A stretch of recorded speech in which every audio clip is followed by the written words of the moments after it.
Hi to all. Today we are going to discuss principle of three-phase synchronous motor. So this three-phase synchronous motor, first of all, what are the advantages? First advantage is power factor can be controlled in lagging and leading also. It is the main advantage of synchronous motor. Next one is it is a synchronous motor. It is a constant speed motor. So here speed is not depends upon the load. So next third one is efficiency is high. These are the advantages. Next only one is a drawback, that is a synchronous motor, it is not self-starting. That is a drawback of three-phase synchronous motor. Next what is the principal operation of three-phase synchronous motor? So here three-phase two-pole synchronous machine. So in this synchronous motor having two windings. So this is the stator winding and this is the rotor winding. Next the rotor has two poles. We are assuming, and the stator has two poles per phase. Two poles are there. So in this circuit diagram, so R phase, this is the R phase, having a two poles, this pole and this pole, opposite pole. Next to Y phase, this is the Y phase is connected one north pole and oppositely south pole. Next to B phase is connected here and oppositely here.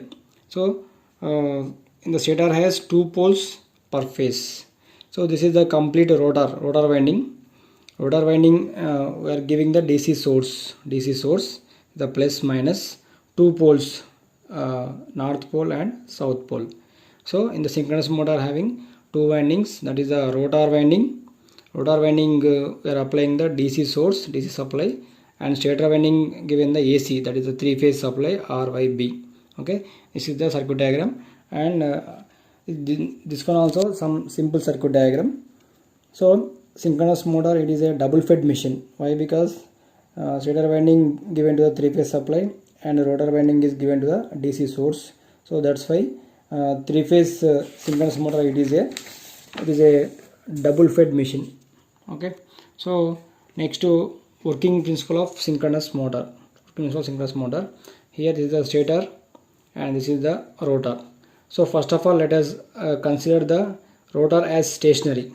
So this is the rotor as stationary. So first of all, simply in the stator winding we are applying the AC source, that is the three-phase source. This is the three-phase AC source here. So due to the three-phase AC source, so here to create or assume the north pole and south pole in the stator winding side.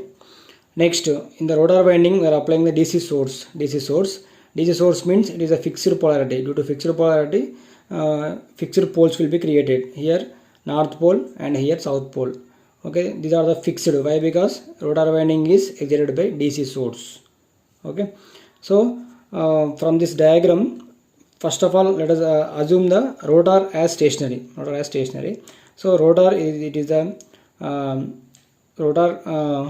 south pole and stator it is a north pole. Okay, from the Coulomb's law, both are different poles. Okay, so here this rotor south pole will attract the stator north pole.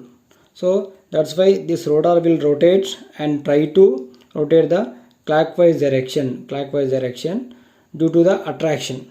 Okay, that is the first diagram. So due to the attraction, rotor south pole will attract the stator north pole.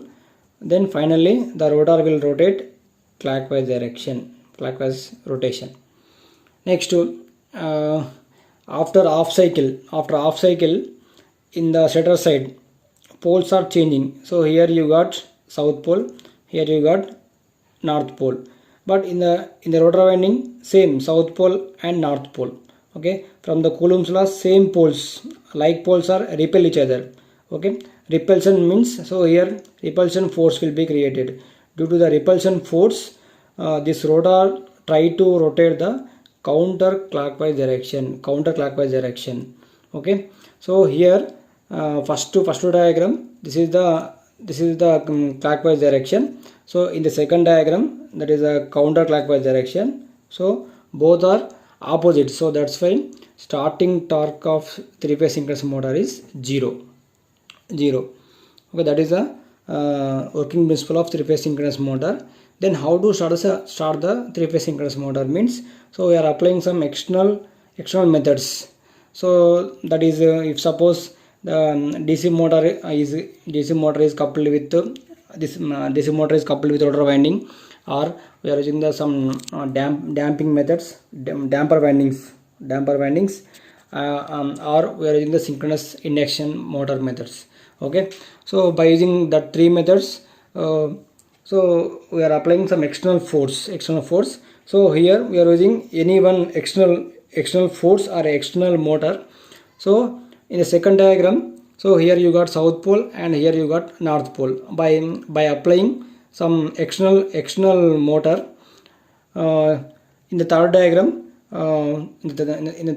you got so by applying some external force, this rotor will rotate the some synchronous speed ns. So finally you got the in the rotor side here north pole and here south pole. Then after that we are applying the DC source to the rotor.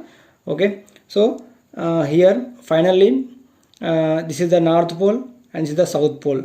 So here north pole of rotor will attract the stator south pole. So finally attraction force will be developed. So finally the rotor will rotate the clockwise direction. Then this is the third diagram and this is the first diagram. Finally you got the clockwise direction of rotor. In the third diagram also same clockwise direction. So finally the synchronous motor produced starting torque will be developed. And one more thing, in a synchronous motor is mainly depends upon the magnetic locking principle. What is the meaning of magnetic locking means? So this stator will rotate with some synchronous speed, and rotor also rotate with some synchronous speed. Both are rotate with same synchronous speed. So finally you got some interlocking in between the stator and rotor, that is called magnetic locking. So finally it will develop the torque in the three-phase synchronous motor. So this is the three-phase synchronous motor working principle. Thank you.